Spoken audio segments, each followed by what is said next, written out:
ఉన్నటువంటి పెద్దలు, ముందున్న పెద్దలు అనేక మంది అత్యంత ఉత్సాహంగా ఐక్యత భారత విప్లవోద్యమానికి ఒక వెలుగు బాటను చూపిస్తుంది అని ఆశించి మనమంతా కూడా ఇక్కడ చేరాం.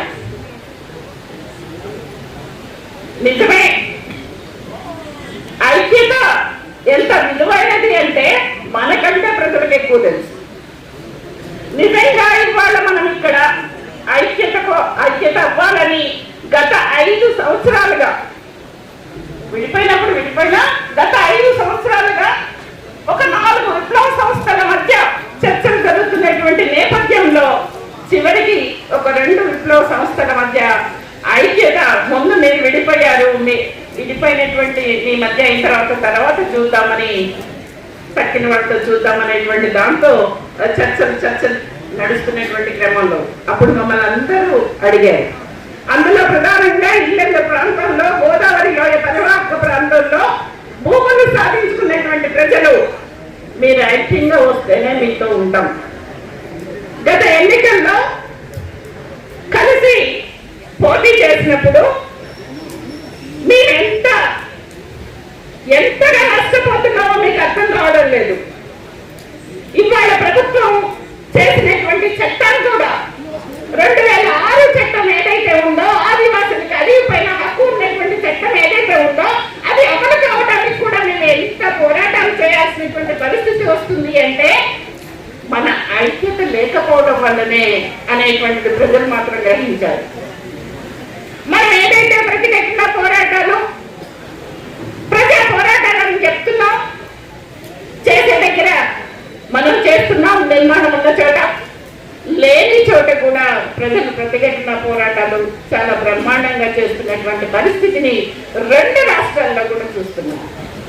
రీసెంట్ గా మహబూబ్ నగర్ లోని లగచర్ల ప్రాంతంలో ఉన్నటువంటి ప్రజలు ఎంత మిలిటెంట్ పోరాటం చేశారు.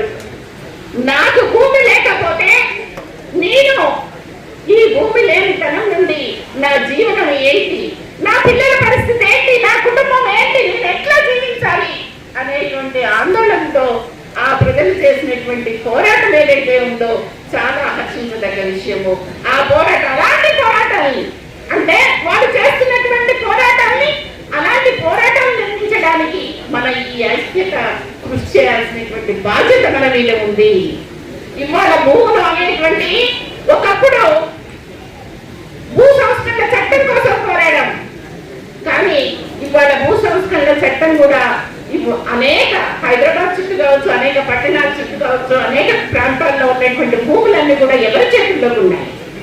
ఎవరి చేతుల్లో ప్రజలకు చెందాల్సినటువంటి భూములు ఎవరు సాగు చేసుకుంటున్నారు, ఎవరు సాగు చేసుకోవడమే కాదు వేరు వేరు పేర్లతో వాళ్ళ ఆధీనంలో ఉంచుకుంటున్నారు అనేటువంటి విషయాలు చూసినప్పుడు మనం చేసేటువంటి పోరాటాలకి ఏ ప్రాతిపదిక తీసుకోవాలి. ఇప్పటికీ 160 మంది దాకా గ్రామీణ ప్రాంత వ్యవసాయంలో జీవిస్తున్నప్పుడు వాళ్ళు పట్టణాల్లో మనం చూసాం కరోనా అప్పుడు మనకి జీవనం ఇక్కడ లేదు, తిరిగి మన ప్రాంతానికి పోతేనే గంజాయిల తాగి బతకగలుగుతామని గ్రామీణ ప్రాంతానికి వచ్చి బతుకు జీవనాన్ని వెల్లడిస్తున్నటువంటి నేపథ్యంలో మనం గ్రామీణ ప్రాంతాల్లో బలిష్టమైనటువంటి ఉద్యమాలు నిర్మించాల్సినటువంటి అవసరం ఉంది. మన ఐక్యత దానికి తోడ్పడాలి. ఈ ఐక్యత ఉద్యమాలు నిర్మించడానికి తీసుకోవాలి. అవును, ప్రభుత్వం చేస్తుంది, ఏం చేస్తుంది? తను ఎవరైతే బడా భూస్వామి వర్గాలకు సేవ చేయాలనుకుంటుందో వాళ్ళకి భూములు అప్పగిస్తుంది. ఆ అప్పగింతకి వ్యతిరేకంగా మనం చేసేటువంటి పోరాటం ఎంత ముందుకు తీసుకెళ్ళగలుగుతాము అనేటువంటి విషయాన్ని మనం మిగిలిన సందర్భంలో ఆలోచించాల్సినటువంటి అవసరం ఉంది. అట్లాంటి పోరాటాలు నిర్మించినప్పుడే మన విలీనానికి సార్థకత ఉంటుంది అనేటువంటి నేను భావిస్తా ఉన్నాను. ఇంకా మనం విలీనం అవుతున్నాం.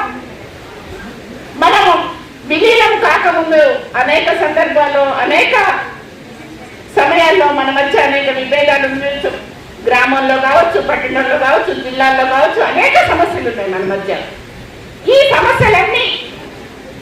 సమస్యలు మన మధ్య ఉన్నటువంటి సమస్యని రేపు మళ్ళీ మన ప్రతి కమిటీలో ఏజెండాగా ఉండడం కంటే ప్రతిఘటన పోరాటాన్ని లేదా మిలిటెంట్ పోరాటాన్ని నిర్మించడానికి మనం కావాల్సినటువంటి చర్యల గురించి చర్చిస్తే ఉపయోగం. ఇప్పటికే మన సమయాన్ని అంతా వృధా చేసుకున్నాం. ఇన్ని 50 సంవత్సరాలు పైగా విప్లవోద్యమంలో మనం అనేక పోరాటాలు చేసాం, అనేక భూములను కూడా సాధించాం.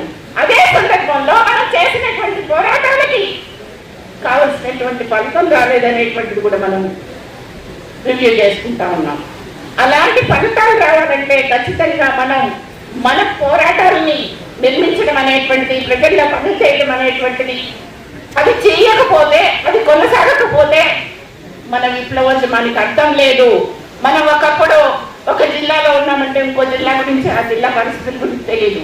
కానీ వాళ్ళ కార్యకర్తల్లో ఈ జిల్లాలో ఆ జిల్లాలో ఉన్నటువంటి కార్యకర్తలు లేదా ఆ జిల్లాలో ఉన్నటువంటి సమస్యల గురించి ఈ జిల్లాలో చర్చించడం అంటే ఈ చర్చలు దేనికి ఉపయోగపడతాయి, దేనికోసం మనం విప్లవోద్యమంలో ఉన్నాం అనేటువంటి విషయాన్ని మర్చిపోయి వ్యవహరిస్తున్నటువంటి తీరుంది. ఇలాంటి తీరును మనం మార్చుకోవాలి. విప్లవోద్యమాన్ని ముందుకు తీసుకెళ్ళడం కోసం ప్రజా పోరాటాలు నిర్మించడానికి మన సాయశక్తులు కృషి చేసినప్పుడే ఈ ఐక్యతకు అర్థం ఉంటుందని చెప్తూ నాకు ఈ అవకాశం ఇస్తుంది.